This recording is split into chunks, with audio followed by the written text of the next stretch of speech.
everyone. Good morning. Thanks for coming. I'm sure it's been a long week and lots of fun parties and stuff, so thanks for getting up early to be here. I'm James Ward. I'm a platform evangelist at Salesforce, and today's session is about architecting engagement apps. So today we're going to get pretty into some pretty heavy code at the end, but I do want to start out with, if you're not a coder, I'll start out with some of the ideas and architecture stuff before we dive into some implementation code. So that's the plan. Feel free to ask any questions while I go. I'm sure you've seen this 1,000 times already this week, but one last time. Safe harbor. Please review that. So you've been hearing a lot this week about engagement, and I think the way that I want to boil this all down is that the businesses of the future are really going to differentiate through engagement. I think that's the primary way that businesses will be able to stand out, is the ones that better engage with their customers are the ones that are really going to be successful and in the long run. So this was very prominent in the keynotes and many sessions.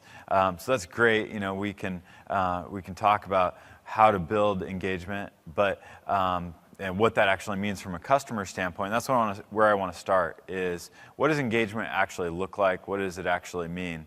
So let's start with that, just to lay the foundation.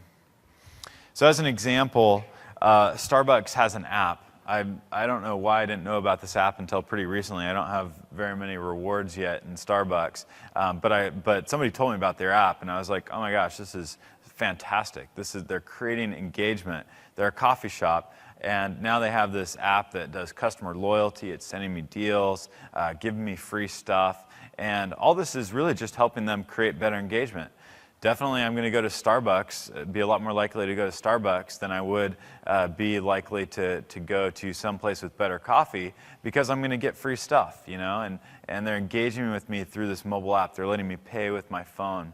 So they're creating this really engaging experience, and I think they're really in the forefront of creating engagement. So good example there of how engagement can really take me as a customer and turn me into someone that's going to spend more money with them and make their business more successful.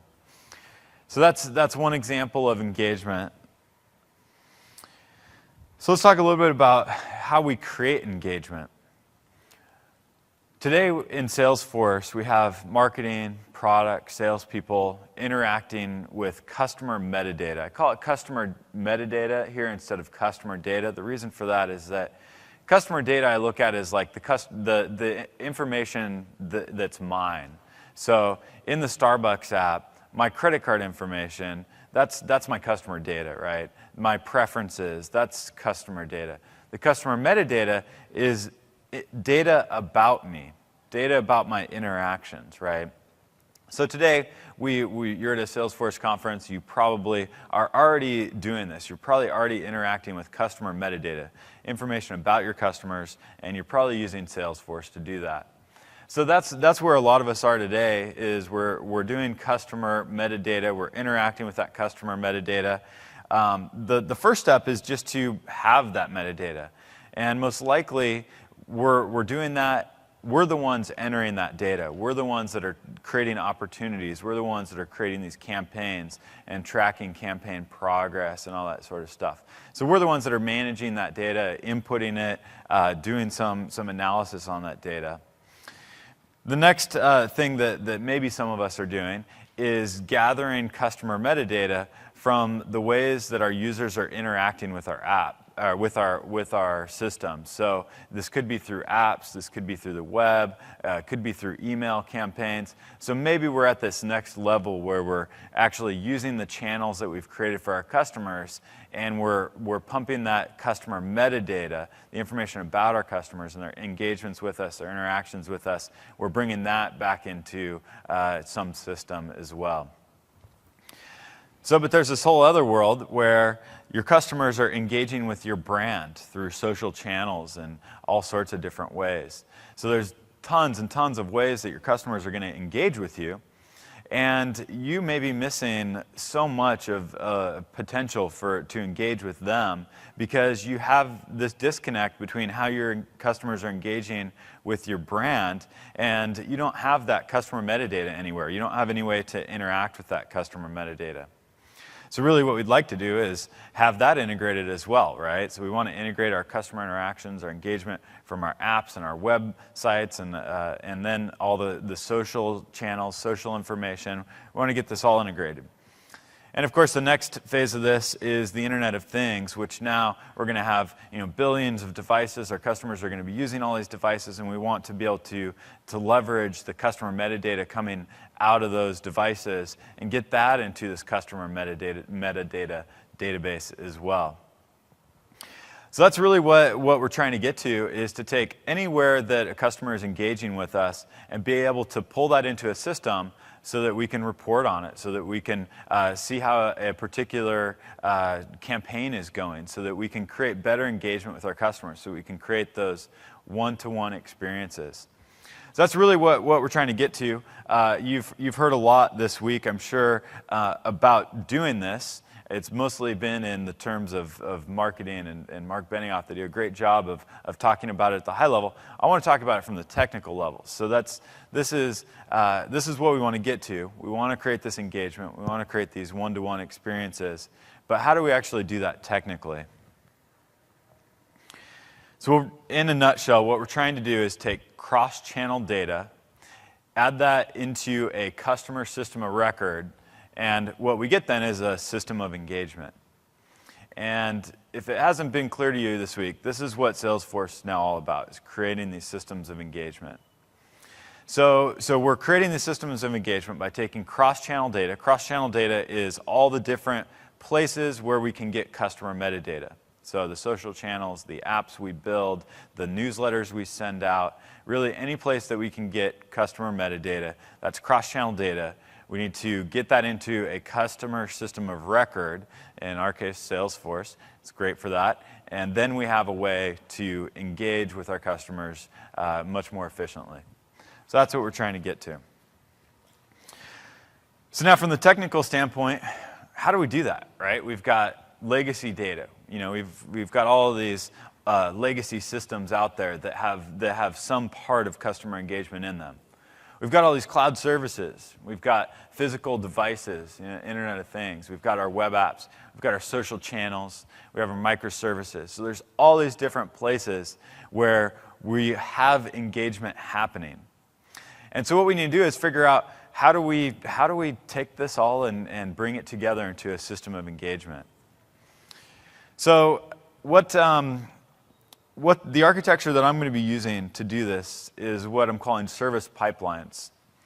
Service pipelines are, if you're familiar with the Unix command line is set up in a way that every command can be outputted and given to, the output of that can be taken to another command, and this is called pipes. We build these things in pipes.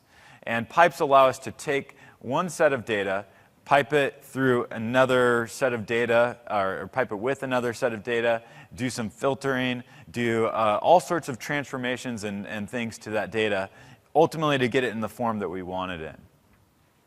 So there's a few different ways that we can look at pipelines in the service pipeline architecture. So let's say we have some legacy data. We want to add some cloud service data into that. Then we get a new service, and that's a composition pipeline. So this composition pipeline allows us to compose together multiple services. So, and of course, these could be any of those different services that we use to pipe data together. We can also do like transformation pipelines. So oftentimes with this customer metadata, we've got this data coming in. We need to do some transformation on that data. We need to change the form of it. And so we can set up a pipeline to do that. We can also do validation pipelines. Validation pipelines are pipelines that just validate, is this data in the right form that I'm looking for? So then where the service pipeline idea really comes together is we can take anything that is a service pipeline and make other service pipelines out of that and on top of that. So we can take a service pipeline that's a composition pipeline and then create a new pipeline that takes a transformation pipeline and adds that to it. So these are all stackable and composable. If you're familiar with the idea of microservices, this is very in line with what microservices are doing, is let's compose together services to build our systems. So service pipelines are the way that we can take all this customer metadata, move it through different flows, and get it into a system of record, a customer system of record, so that then we can build our system of engagement on top of that. So that's the idea that I want to walk through, is how do we, what is one way that we could build a service pipeline with Salesforce and with some other channels. So before I go any further, any questions about service pipelines and how we're building systems of engagement? Questions so far? Okay. All right, so let's talk about a real world example. So let's say that I want to build a tweet engagement pipeline. So I'm going to start with some tweets. I'm going to query those tweets. So I'm going to get a list of tweets. So that's the first step of my pipeline. Then I'm going to compose into each tweet the sentiment for each tweet. Okay? So I'm going to take each tweet that matches a query. I'm going to go fetch the sentiment for that tweet. Sentiment, is it positive or negative? Then I'm also going to take each of those tweets, and if a contact doesn't yet exist on Salesforce with the Twitter, the person who tweeted it, I'm going to add them as a contact into Salesforce. I'm going to take the tweets with the sentiments, and I'm going to save those also into Salesforce. So now we're saving this engagement information, this customer metadata, something the customer contact has done. We're going to save that in.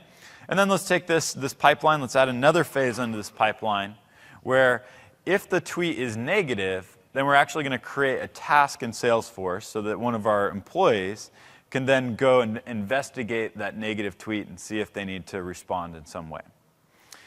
So this is a great example of engagement. It's a very, very simple use case. And so I built a little application that does exactly this. And so what I want to do is actually walk through what I built and how that all works. So this pipeline, you can see that I'm taking services, multiple services, and then I'm creating this service pipeline. There's parts of this that are composition. There's parts that are transformation. So there's all those different pieces of the pipeline to get to the end result, which is I want tweets and contacts in Salesforce so that I can engage better with those people who are tweeting, and then I also want to be able to assign these tasks. So just one example of a system of engagement that we've built using Twitter. I'm sure that there are products out there that do this already. I think Salesforce even owns one, Radiant 6. I don't know a whole lot about it. So it's certainly, if this already exists, don't build it yourself. Just buy a product or something. But I felt this was a pretty simple example to use to show how we can create engagement.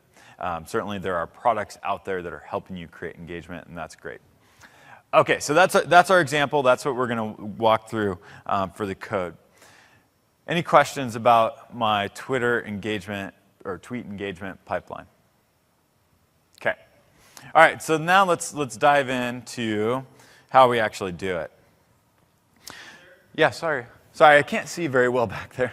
Yep. How does the system read the tweet to determine the sentiment? We will go into that. Yeah, so I'm using a cloud service for that. Yep. So there's a cloud service out there that you send a string to, and then it gives you back the sentiment of that string. In my case, a tweet. Yeah. So I'll show you the code for that in just a minute. Yeah. So this is composing together tweets through a service, with sentiment through a service, with Salesforce as my way to store the data. Yep. Any other questions before I go on? Sorry, this light is blinding. I couldn't actually see. Any other questions? All right. Okay. So how did I build this thing? So what I first did was I created my customer metadata model. So I took the contact object on Salesforce and I added a Twitter ID. So the Twitter ID, this is the ID, the handle of the user on Twitter, and it's an external ID. I'll show you that in a second. And then I created a new custom object in Salesforce that's a tweet. This has a relationship to the contact, the person who tweeted. It has the tweet text, the tweet ID, the date, and the sentiment. So let me just show you that in Salesforce real quick so you can get an idea for how I set that up. So let's go where I'm in Salesforce. I'm going to go to Setup, and then first to Customize, and then Contacts, and then Fields. So this is where there's the standard fields on contact. You'll see that I've added this new field called Twitter handle, and it's text, 128 characters. It's an external ID, and it's unique case insensitive. Okay, so this external ID thing is actually really important and really cool. External ID allows me to specify this field as being something that's a unique ID in some other system. So now every contact has a unique Twitter handle, and there's some really cool things that we'll see when we get into the REST APIs that make using this as an external ID really nice from the REST API perspective. So that's my contact. That's the only modification I made there. And then if we go down to create and objects, we'll see my tweet object that I created. So my tweet object has those fields that I mentioned. It has a relationship to contact. I set this up as a master detail relationship. There's two different types of relationships you can have in Salesforce for related data like this, master detail or lookup. I chose master detail because master detail, in this case, I wanted to make it so that if I deleted that contact, it would cascade that delete and delete all the tweets associated with that contact from the system. If I had done a lookup instead of a master detail, then that cascading effect wouldn't happen. So I chose master detail as the way to map the contact there. There's the date of the tweet, the sentiment, which is a %, then the text of the tweet, and then, again, I'm using an external ID for the tweet ID. This tweet ID, every tweet, when you access tweets through the JSON API on Twitter, have an ID, a globally unique ID. So I'm putting that in here again. We'll see the syntactic sugar of that when we get into the Salesforce REST APIs and why that's really cool. Okay, so that's my customer metadata model. Any questions on that? Okay. All right, so let's go back here and I think talk a little bit about the architecture of the service. So I've talked a little bit about this already, but let's just walk through it. So first, what I'm doing is I'm polling the Twitter search API. I chose polling here. So I'm going to periodically go and make a request to that Twitter search API. I chose polling just because it's a super simple model. If I was doing this in reality, I would actually hook to the Twitter firehose, which is a stream of tweets matching a filter. And that would be a much better way to do this, but just for simplicity, I'm using just the polling approach. So I'm going to poll the Twitter search API and get the tweets out that match a specific query term. Okay, then I'm going to add the tweets to contacts in Salesforce, and that's on the contact object. I'm going to get the sentiment for each tweet using a public sentiment service, and then I'm going to add the tweets with the sentiment to Salesforce, and then I'm going to create a task for negative tweets to tell somebody to go investigate them. Okay. So a few technical details about how I'm actually running this application. It runs on Heroku as a scheduled job, so it's running it every 10 minutes on Heroku. So Heroku is our platform for this customer engagement, the customer-facing type of stuff. This is kind of an integration thing. We could add some web UI onto this, do some other things, but right now it's really just doing this background job integration. So I chose to run it on Heroku. We maybe could have wrote this in Apex, but this kind of composition, service pipeline, definitely more oriented towards some other programming languages. So I chose Scala for this. Scala is pretty expressive for doing this type of compositional pipeline stuff. So we'll be going through some Scala code. And then REST and JSON. A lot of what this app is doing is it's just talking to REST services and then doing JSON transformations. So taking JSON from one system, transforming that. So that's part of my service pipeline, is to do these transformations from different types of JSON, right? When I get a Twitter user out of Twitter, that doesn't look like a contact. And so I have to do a transformation of that JSON data to get it in the right form to be able to do it. So a lot of this app is really just transforming JSON. Yep. How do you match the Twitter ID to contact? So right now I'm just creating a new contact for a Twitter, for every Twitter user. If you were in Salesforce and you went to a contact record and you knew their Twitter handle, you could go put that into that field and then it's not going to create a new contact. But today I'm asking the Twitter API for the information about the user. I get out their name and then I get out their Twitter ID and I create a new contact with that information. I'm sure there would be other more sophisticated ways to do this. You could use, I think like data.com probably has some nice APIs for doing this sort of thing. So we could get more sophisticated. We could add another piece into our pipeline that would go out to a service and see, do I already have a contact that is this user? Definitely we can add, that's why this service pipeline architecture is so important, because I can add in another piece if I need to that pipeline. So in this case, I kept it simple. It's just create a new contact. Does that answer that question? Okay. Any other questions before I go on? Okay. So that's my basic architecture of my tweet engagement app. So there's a whole lot of other use cases that we could do with this to better create engagement. You saw Wave a lot today. Certainly this could be plugged into Wave. I want to see how my sentiment is trending over time, right? Wave would be perfect to show me that kind of report, to show me if I'm doing a campaign or I'm doing, I take some action, does that trend my sentiment up or down, right? I want to see how that works over time. So certainly Salesforce has, with Wave and with other reporting tools, has the ability to create this kind of information to help us improve engagement. So we could certainly do that. Salesforce is a great system. Once we get the data in there, then we can do that. So some of the other benefits of this, it allows us to have chatter about a tweet, right?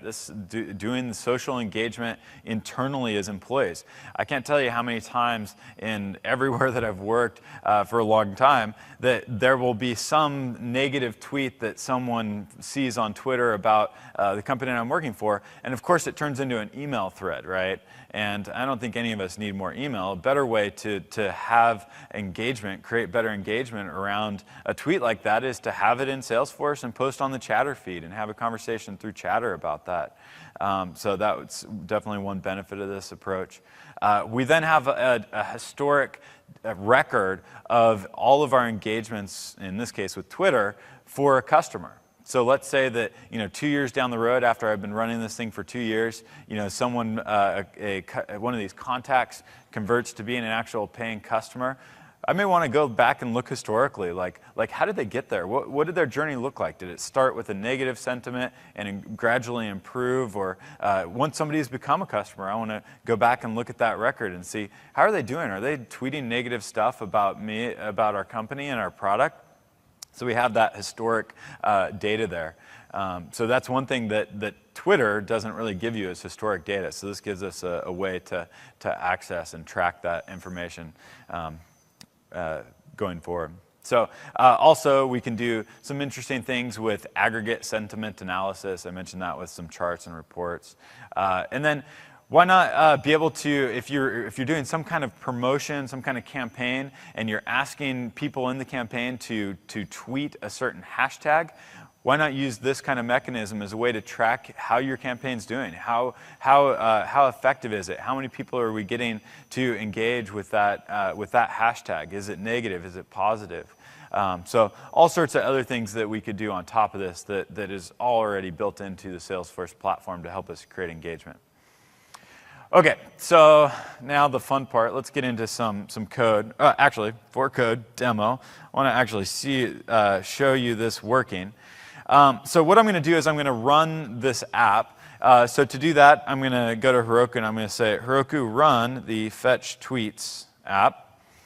So that'll take a second to start up and run. While that's running, I want to show you the other way that we could do this. Is I have this tweet engagement app running on Heroku, and I've added a free add-on that Heroku provides called the Heroku Scheduler plugin. And with the Heroku Scheduler plugin, I've turned it off for now, but what I could do is come in here and set up a job, and it's called fetch tweets. That's the name of my command. I could specify what size of Heroku instance to run on, and then how periodic I want to run it, and then just save that. And now Heroku is going to schedule and run that job at that interval. So that would be the right way to do this sort of thing. In the polling use case, the better right way to do it is with the streaming API. But yeah, so that's the way that I would run this in this case. OK, so there we go. My fetch tweets app ran. It exited. It didn't output much information to the console. But let's go into Salesforce, and let's see here what was created. So first, let's go to our contacts. And we'll see there's some contacts. Let's go take a look at Zachary Jeans. Oh, and my Twitter hashtag that I'm searching for is the hashtag DF14. So Zachary Jeans is tweeted about DF14. And we'll see down here is the tweets that we've just captured for him. So now let's dive into this one. This one's a 48% positive tweet by Zachary Jeans. Throwback Thursday. All right, let's try a different one. That one's not very interesting. 48% positive. I guess that's kind of neutral. Here's Throwback Thursday with Tony Robbins and Benioff. So with a picture, I guess another thing we could add into our pipeline is actually doing sentiment analysis on photos. I'm sure that a service exists to actually look at photos and, are people smiling or are they, whatever. So there's probably some interesting things we could do there.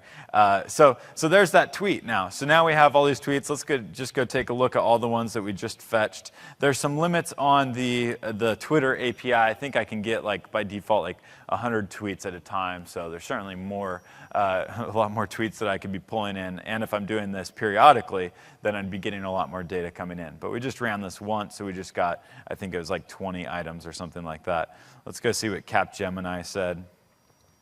So this one was rated at 53%.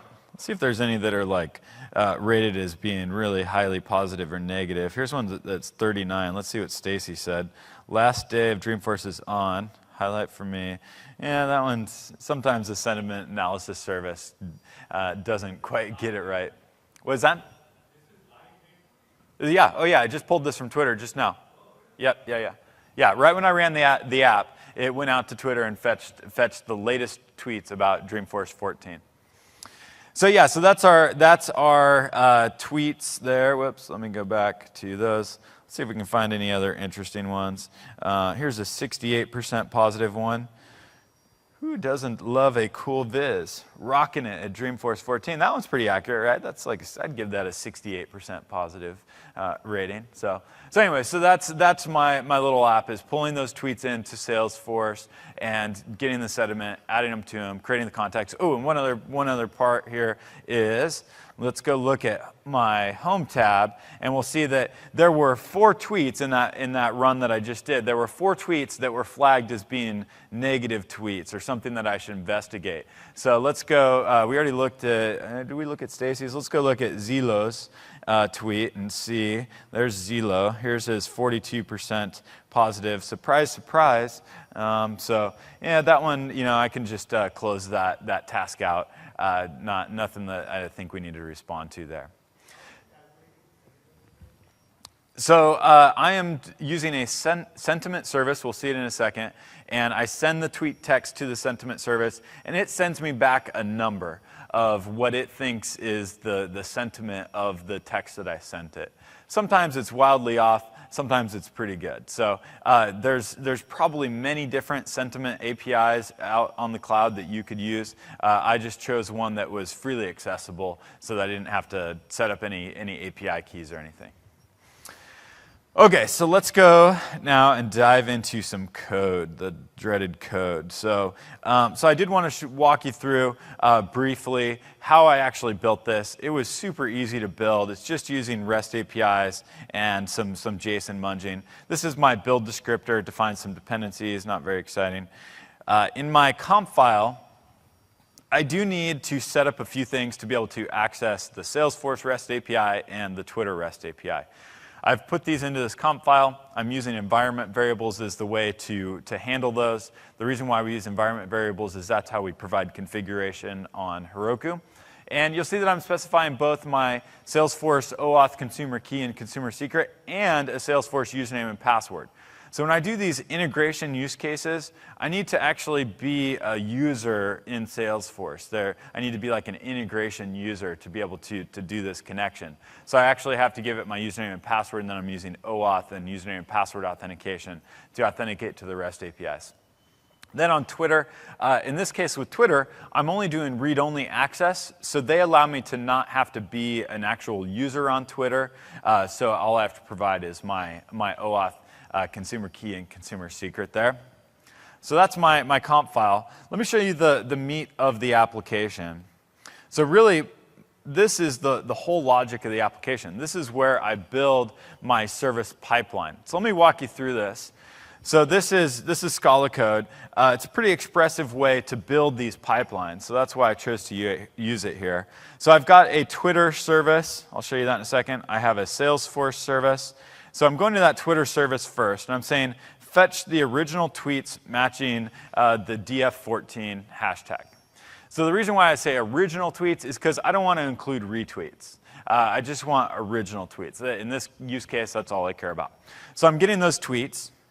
And then I'm going to Salesforce, and I'm saying, Salesforce, create or update contacts for the users of those tweets. So that tweets.map, that's taking the list of tweets that I got in the previous step, pulling the list of users out, giving that to the Salesforce service, giving that list to the Salesforce service, so that then I make the REST API call to Salesforce and update those, add or update those contacts. So I'll show you the code behind all this in just a second. Then I go fetch the sentiment for each of the tweets. So for all the tweets matching my hashtag DF14, I'm going to fetch the sentiment for those tweets. Then I'm going to have back the sentiment tweets. So I'm going to go to Salesforce, and I'm going to upsert those tweets, the ones with the sentiment on them. Okay? So I'm using the ones with the sentiment to add those to Salesforce. Then the final phase of my pipeline is to create tasks for tweets. These are the tweets in Salesforce. The reason why I'm upserting tweets, but I'm taking out of that the tweets in Salesforce. The difference between the sentiment tweets and the tweets in Salesforce is that the tweets in Salesforce have a ID in Salesforce. And I need that ID in Salesforce for the next step of my pipeline, which is to create tasks for the tweets that have a sentiment I chose below 50% in this case. So any tweet below 50% sentiment creates a task in Salesforce. So that's my whole pipeline. Pretty simple to model there. I could get into a lot of details about all the cool things that this is doing. The one brief summary of that is that this is what we call reactive. It's async and non-blocking. So the whole pipeline of all these operations, all these, there could be 100 network requests going on here. It's done reactively. You can also build reactive applications with like Node.js to be able to efficiently use resources on your system. So if you want to learn more about that, you can ask me afterwards. But let's go take a look at a couple things here.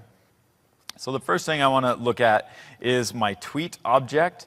So this is an object that models a tweet. So it has an ID. That's the tweet ID from Twitter. The text, the user, the date, the sentiment. One thing important about sentiment is that it's specified as an optional value. It's an option of int. The reason why it's an optional value is because when I first get this tweet from Twitter, it's not going to have sentiment. So that option is going to be none. And then when I do get the sentiment, then we'll fill in that sentiment with a value. And then we also have a Salesforce ID, which is also optional because until I insert this into Salesforce, I don't have a Salesforce ID.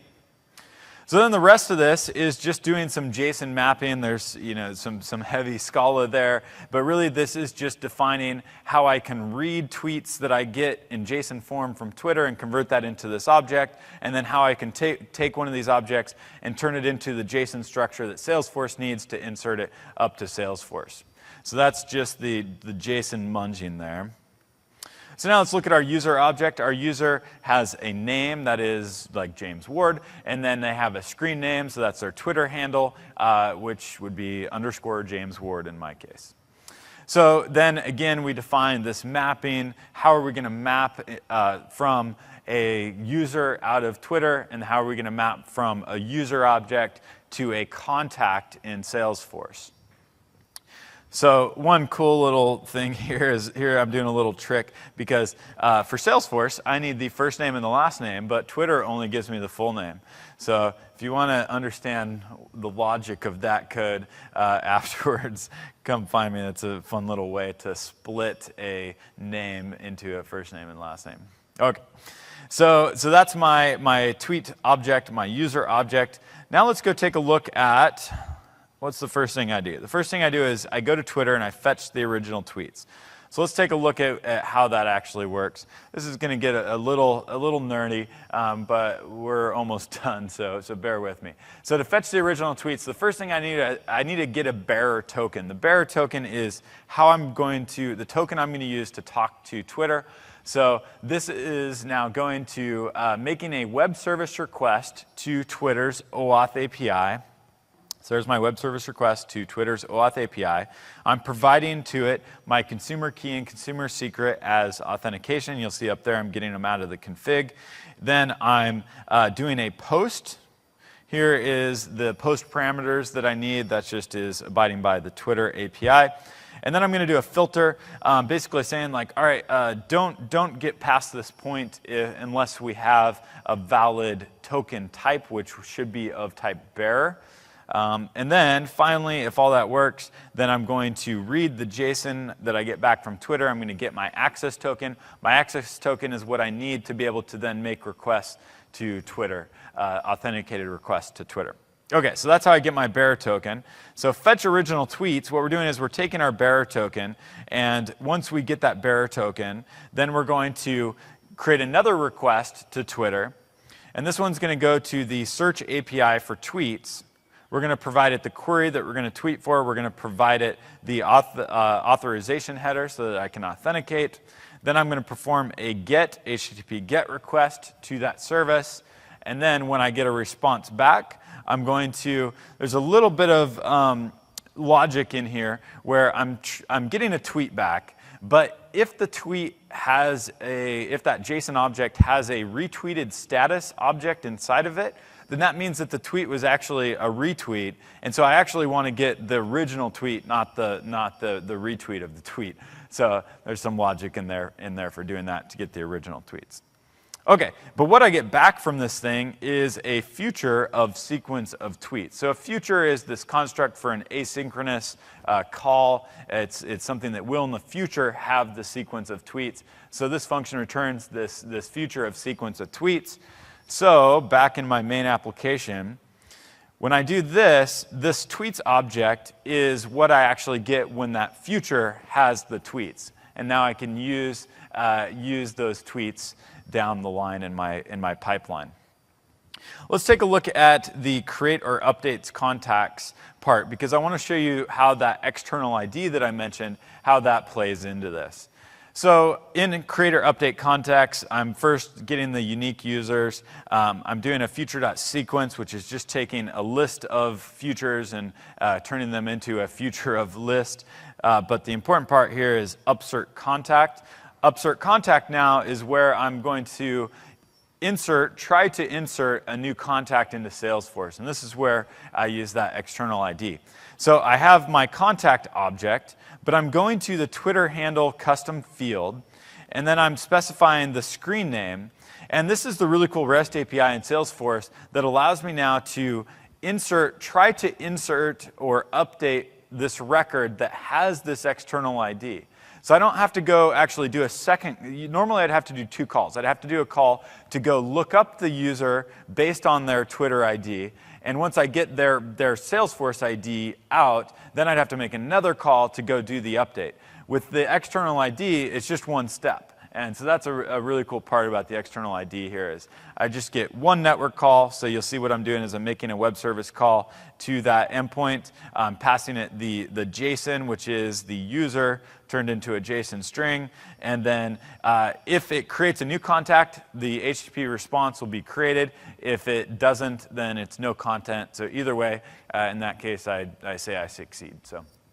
So that's how I do that upsert of a contact into Salesforce with the Twitter ID.